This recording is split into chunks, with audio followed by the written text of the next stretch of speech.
compelled to speak out loud the thoughts and insights as occurred to me in each new encounter with each new piece. And I used along the way some texts specific to the Well-Tempered Clavier. The most convivial one, the one I could recommend to everyone, whether or not you play the piano, is Ralph Kirkpatrick, An Examination of the Well-Tempered Clavier, which is a tiny little pamphlet. Ralph Kirkpatrick also made beautiful recordings of the whole Well-Tempered Clavier on harpsichord and clavichord. So he's really quite a master. And so many of my episodes, the early ones, will begin with a quotation from Chairman Ralph. But it's very inspiring stuff. The next two are extraordinarily important texts. Dr. Joseph Grocock, who was a professor at the Dublin Conservatory and wrote this book, I think, in 1911, Fugal Composition, a guide to the Well-Tempered Clavier.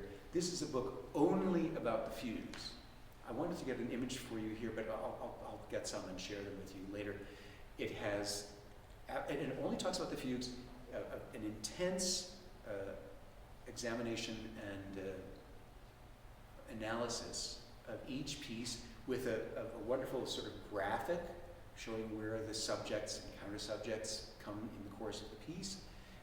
And this was really the revelation for me. We spent a lot of time making sure we get all of the entrances of the fugue subject in a row. But it was in reading Joseph's book that I realized there are no accompanying voices.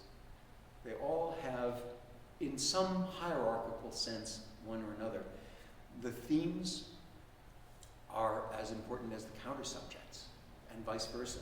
I think it's the D minor in book 2. Is that this one?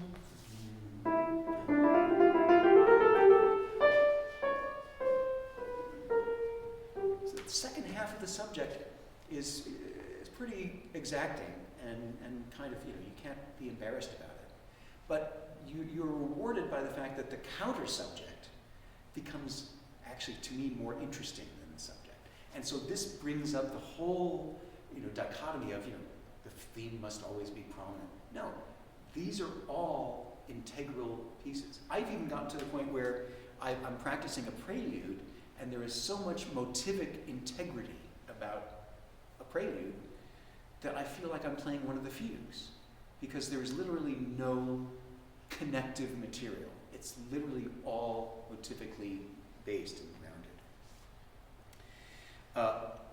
Dr. Joseph Grocock's student, David Ledbetter, wrote an enormous survey of the whole Well-Tempered Clavier, and in this, he does a fair amount of analysis, but more importantly, he delves into the history behind each of these, because as much as we love Bach and his originality, he was basically a cover artist, really kind of remaking these old pieces. There were liturgical books of standards that would be used as the basis for improvisation.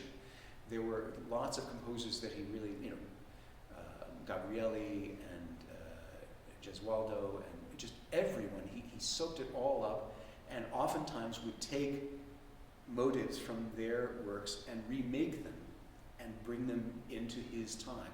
He was a great believer in tradition, and he was a great believer in his own abilities to re-synthesize this material and make it into the best possible way.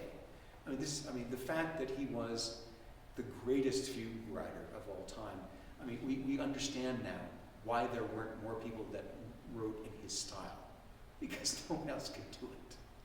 And this was something just emblematic, inherent to his character.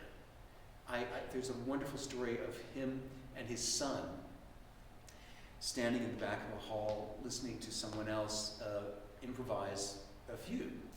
And he would be looking at his son now and then, oh yeah, he had to do that there. It was like watching a baseball game. All this stuff is in his head, and he's so conversant on it on a glass bead game basis, that Herman Hesse known. He examines all the precedents of each Bach piece, and Bach as the link between tradition and transcendence. many quotes from the standards of the liturgical canon. My scores have every note I thought worth taking from the Grocock and Ledbetter texts. So there are lots of artful scribbles. I can barely read the notes anymore.